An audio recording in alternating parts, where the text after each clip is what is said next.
तो हेलो दोस्तों, आज हम राजस्थान के महत्वपूर्ण जो शिलालेख है वो देखेंगे। वो भी दो देखने वाले हैं। पहला है बड़ली स्तंभ लेख अजमेर में। 1912 में गौरीशंकर हीराचंद ओझा या जीएच ओझा को भिलोट माता मंदिर से ये प्राप्त होता है दोस्तों, जो वर्तमान में कहाँ पर है? अजमेर संग्रहालय में सुरक्षित रखा हुआ है। महत्वपूर्ण जानकारी क्या है दोस्तों इस बड़ली स्तंभ लेख की?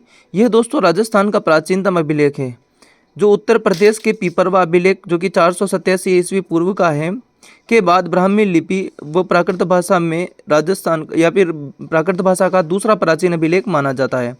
ओके, बस राजस्थान का सबसे प्राचीन अभिलेख कौन सा है? बड़ली स्तंभ लेख, जो ऐसे भारत का दूसरा भी बोलते पीपरवा अभिलेख के बाद में, लेकिन है ना।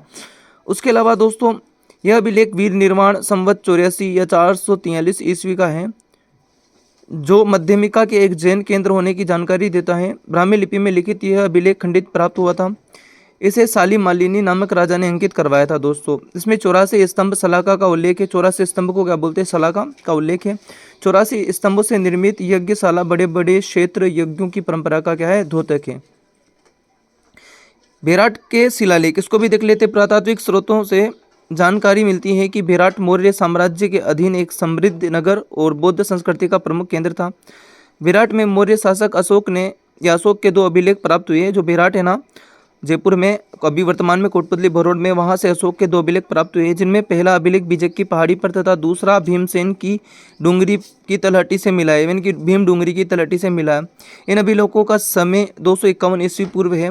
इन अभिलेखों की भाषा प्राकृत और लिपि ब्राह्मी है। भाषा तो दोस्तों प्राकृत और लिपि कौन सी? ब्राह्मी है।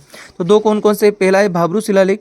सर्वप्रथम एक ब्रिटिश सैनिक अंग्रेज अधिकारी जो कैप्टन बट है, उनको 1837 ईस्वी में बीजक की डूंगरी या बीजक की पहाड़ी से ये अशोक का भाब्रू शिलालेख मिला था।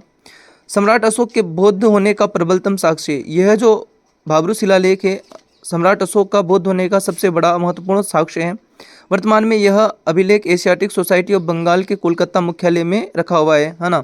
इस शिलालेख से स्पष्ट रूप से ज्ञात होता है कि मौर्य सम्राट अशोक बौद्ध मतावलंबी था। इस शिलालेख में बुद्ध धम्म व संघ में सच्ची श्रद्धा और निष्ठा प्रकट करता था। अशोक का दूसरा लघु शिलालेख दोस्तों, इस अभिलेख की खोज 1871 ईस्वी में CL या ACL कार्लाइन ने की थी। यह भीम डूंगरी से प्राप्त हुआ था।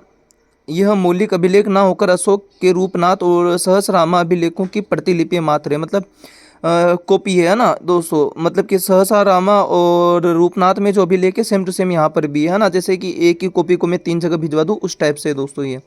तो ये दो अभिलेख है बड़ली, इसमें याद रखना।